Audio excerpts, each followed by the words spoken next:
কংগ্ৰেছত পুনৰ আৰম্ভ ভূপেন বৰা হতা অভিযান। ভূপেন বৰাক সভাপতি পদৰ পৰা অপহৰণ কৰোৱাবলৈ দিল্লীত কুচকাৱাজ চলাইছে কংগ্ৰেছৰ একাংশ প্ৰাক্তন বিধায়ক আৰু নেতাই।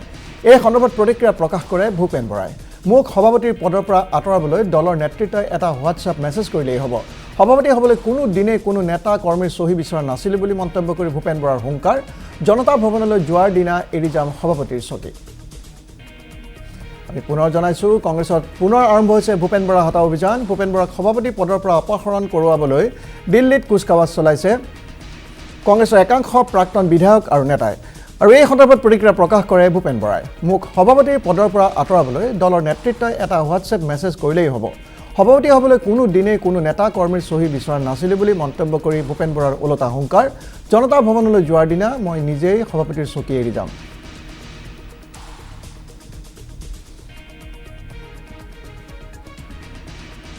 মই আজিলৈকে কাৰো চহী লোৱা নাই। চাওক, মই এজন সভাপতি অসমৰ ৰাজনৈতিক ইতিহাসত কোনো দিন সভাপতি বিচাৰি দিল্লী যোৱা নাছিলোঁ। কোনেও ক'ব নোৱাৰে, অসমত যিকোনো এজন কংগ্ৰেছ কৰ্মীয়ে কওক যে মই ভূপেন বৰা সভাপতি পাতিবৰ কাৰণে এটা ফোন কৰিছিলোঁ বা চহী কৰিছিলোঁ। মই নাই কোৱা।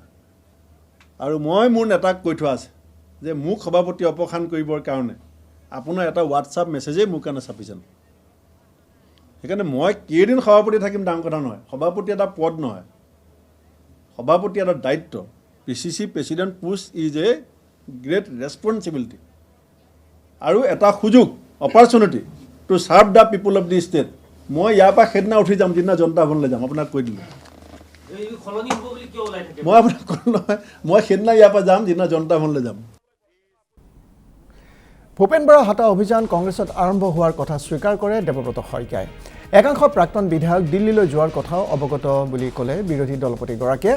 এনেধৰণৰ কুচকাৱাজ মোৰ বিৰুদ্ধেও চলিছিল, কিন্তু দলীয় নেতৃত্বই চূড়ান্ত সিদ্ধান্ত গ্ৰহণ কৰিব বুলি প্ৰতিক্ৰিয়া দেৱব্ৰত শইকীয়াৰ।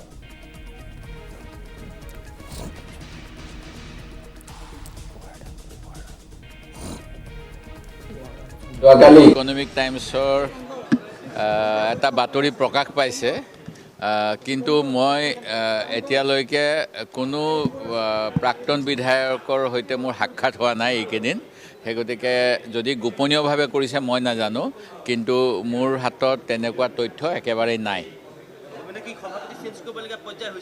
মইতো ক'ব নোৱাৰোঁ, সেইবিলাক আমাৰ দায়িত্ব নহয়। সেইবিলাক হ'ল চক, মই হাইকমাণ্ডে ভূপেন বৰা ডাঙৰীয়াক যেতিয়া এতিয়া ইয়াত নেতৃত্ব ল'বলৈ দিছে, তাৰপিছত হাইকমাণ্ডৰে দায়িত্ব এইবিলাক চোৱা, নেতৃত্ব কৰিব লাগে নালাগে। আমি দলৰ তৃণমূল পৰ্যায়ৰ কৰ্মী, মোকো যদি কাইলৈ কয় তুমি কৰিব নালাগে, তোমাৰ পাৰফৰ্মেঞ্চ বেয়া, মই আপত্তি কৰা উচিত নহ'ব আৰু মই নকৰোঁ। সেই গতিকে আৰু মোৰ বিৰুদ্ধেও আপোনালোকে জানে, যোৱা 2016 চনৰ পৰা যথেষ্ট চহী হৈছিল, দিল্লীলৈ গৈছিল, কিন্তু হাইকমাণ্ডে মোকেই বৰ্তাই ৰাখিলে আৰু মই এইবাৰ নহওঁ বুলি কৈছিলোঁ দ্বিতীয়বাৰৰ কাৰণে, এতিয়াও মোকেই দিলে।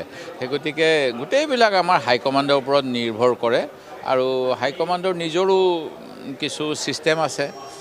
অসমৰ পৰা যোৱা মানুহক লগ পায়, তেওঁলোকে নিজেও ইয়ালৈ মানুহ পঠায়, আৰু এই যে আমাৰ কংগ্ৰেছৰ জেনেৰেল ছেক্ৰেটেৰীবিলাক আহি থাকে, ছেক্ৰেটেৰী, তেওঁলোকেও নিশ্চয় কয়গৈ।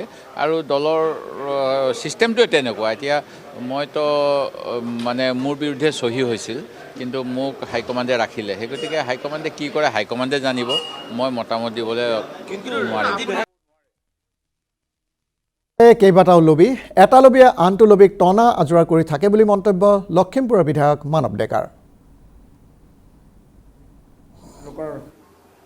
আন্তৰিক বিষয়, কিন্তু আমাৰ যিমান দূৰ জ্ঞাত কংগ্ৰেছ দলটো 4-5টা লবিত বহুতা বিভক্ত। কেইবাটাও লবি আছে, এটা লবিয়ে ইটো লবিৰ ওপৰত ক্ৰিয়া কৰি থাকে, আৰু সেইকাৰণে কংগ্ৰেছৰ আজি এই শোচনীয় অৱস্থা।